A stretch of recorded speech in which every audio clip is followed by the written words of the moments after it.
रात का अंधेरा, हाथों में जलती मशालें और जेएनयू कैंपस में गूंजते ये नारे।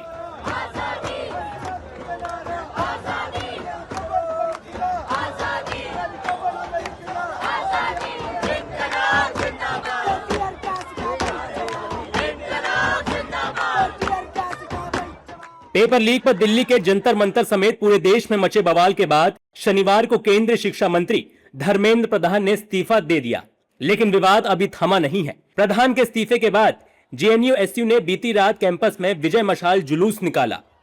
हजारों छात्र कैंपस में इकट्ठा हुए, हाथों में बैनर और पोस्टर थे और जुबां पर सरकार के खिलाफ नारेबाजी।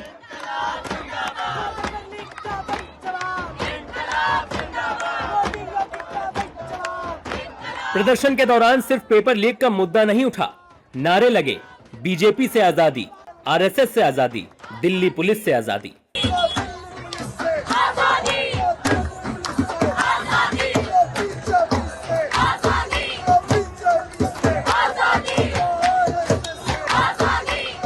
छात्रों ने पुलिस पर लाठीचार्ज और टीयर गैस के इस्तेमाल का आरोप लगाया और गिरफ्तार छात्रों की रिहाई की मांग दोहराई। जेएनएसयू अध्यक्ष अदिति मिश्रा ने मोदी सरकार पर सीधा हमला बोला और कहा कि केंद्र सरकार छात्रों की दुश्मन है। बहुत दुख की बात है, लेकिन बहुत स्पष्ट पता भी चल रहा है कि ये सरकार किसको अपना दुश्मन मानती है और ये सरकार साफ सुथरे शब्दों में, एक्शन में बता रही है कि ये सरकार पढ़ने लिखने वाले लोगों को, किताब पसंद करने वाले लोगों को अपना दुश्मन मानती है, लगातार जेलों में उनको ठूसती है। इतना ही नहीं, अदिति मिश्रा ने बिहार में छात्रों के प्रदर्शन पर पुलिस की कार्रवाई का भी विरोध किया और चेतावनी दी कि अगर सरकार ने जेल में बंद छात्रों को नहीं छोड़ा तो ये विरोध और तेज होगा।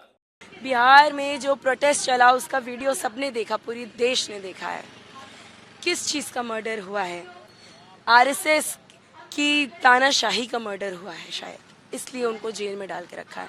और हम चेतावनी देते हैं बीजेपी सरकार को, आरएसएस की सरकार को कि हमारे साथियों को जल्द से जल्द छोड़ा जाए, नहीं तो ना जेएनयू चुप बैठेगा, ना दिल्ली यूनिवर्सिटी, ना जामिया, ना एयूडी, ना दिल्ली, ना बिहार, हर जगह से आवाजें उठेंगी। जेएनएसयू प्रेसिडेंट ने एनटीए पर निशाना साधा और नई शिक्षा नीति का भी विरोध किया।